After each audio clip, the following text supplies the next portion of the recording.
بس اپنے مفاد کے لیے ہم اللہ کا اور اس کے رسول کا نام استعمال کر رہے ہیں،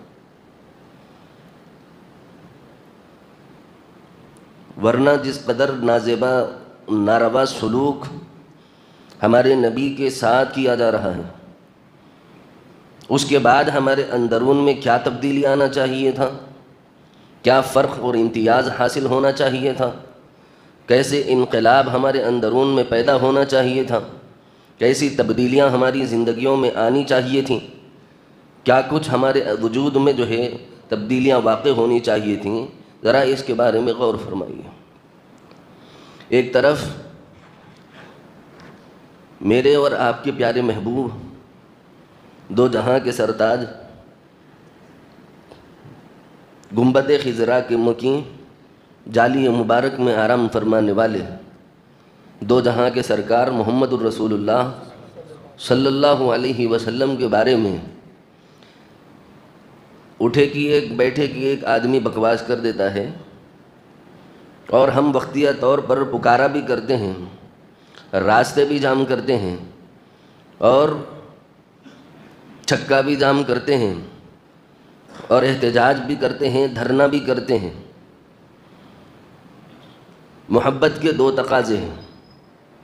ایک تقاضا یہ ہے کہ جذباتی اور وقتی اپنے وجود میں انقلاب برپا ہونا، اور وقتیہ طور پر تھوڑی دیر کے لیے احتجاج میں نکل جانا، یہ بھی ہونا چاہیے۔ یہ کم سے کم درجہ ہے، اتنا بھی نہیں ہے تو پھر بے ایمان ہے اپن۔ حضور سے محبت کا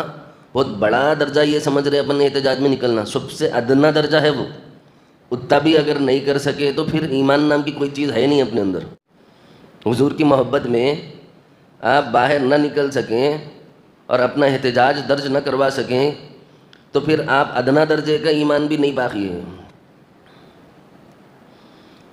آپ لوگ سمجھ رہے ہوں گے کہ اتنا سخت جملہ میں کیوں کہہ رہا ہوں۔ میں نے حدیث مبارکہ آپ حضرات کو سنائی۔ حدیث مبارکہ ہے لا یؤمن احدکم حتی اکون احب الیہ من والدہ وولدہ والناس اجمعین۔ رسول اللہ صلی اللہ تعالیٰ علیہ وسلم فرماتے ہیں تم میں کا کوئی اس وقت تک مومن نہیں ہو سکتا جب تک کہ اس کو اپنی اولاد سے، اپنے والدین سے اور تمام جہاں کے لوگوں سے میں زیادہ عزیز نہ ہو جاؤں۔ رسول اللہ فرما رہے ہیں میں زیادہ عزیز نہ ہو جاؤں، اس وقت تک تم میں کا کوئی مومن نہیں ہو سکتا۔ اب آپ مجھے بتائیے، آپ کے بچے کے اوپر کس نے بکواس کر دی، گالم گلوچ کر دی، اور اس کو جو ہے بدتمیزی اور بد اخلاقی سے پیش آیا، بچہ آپ کے پاس آ کر روتے ہوئے کہنے لگا ابا جان فلاں فلاں شخص نے محلے میں مجھے گالیاں دی ہیں، برا بھلا کہا ہے، مجھے اور میری فیملی کو گندے القابات سے نوازا ہے، اور فحش کلمات ہمارے اور گھر کے بارے میں کہے ہیں، تو باپ کہتا ہے کس کے اندر دم ہے کہ تیرے باپ کے ہوتے ہوئے تجھے گالی دے؟ اگر باپ کمزور ہو گیا، اسے کسی نے گالم گلوچ کر دی، وہ جوان بیٹے کو آ کر کے کہتا ہے بیٹے میرے ساتھ فلاں فلاں نے گالم گلوچ کی ہے، برا بھلا کہا ہے، بیٹے نے سنا اور سن کر کے کہا کہ میرے ہوتے ہوئے میرے باپ کو کون گالی دے سکتا ہے، اور فوری نکل کے وہ باہر تنتناتا ہوا آ جاتا ہے اور کہتا ہے کون ہے جو میرے باپ کے بارے میں برا کہتا ہے؟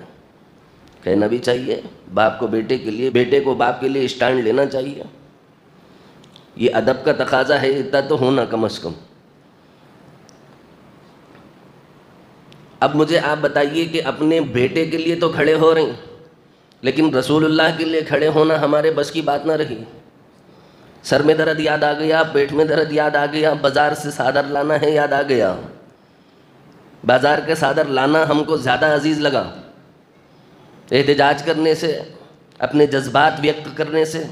اپنے جذبات کا اظہار کرنے سے زیادہ عزیز ہمیں یہ لگا کہ حضور صلی اللہ تعالیٰ علیہ وسلم کی محبت کو ہم نے اتنا معمولی سمجھ لیا کہ باپ بیٹے سے جس قدر محبت کا اظہار کرتا ہے، بیٹا باپ سے جس قدر محبت کا اظہار کرتا ہے، اس قدر بھی اظہار اگر باقی نہ رہے تو پھر وہ کم سے کم درجہ ہی ہو گیا نا ایمان کا۔ کیونکہ اللہ کے رسول نے فرمایا کہ بیٹے سے، باپ سے، والدین سے، اولاد سے، نسلوں سے اور تمام جہاں کے لوگوں سے میں زیادہ عزیز نہ ہو جاؤں، اس وقت تک ایمان والے نہیں ہو سکتے آپ۔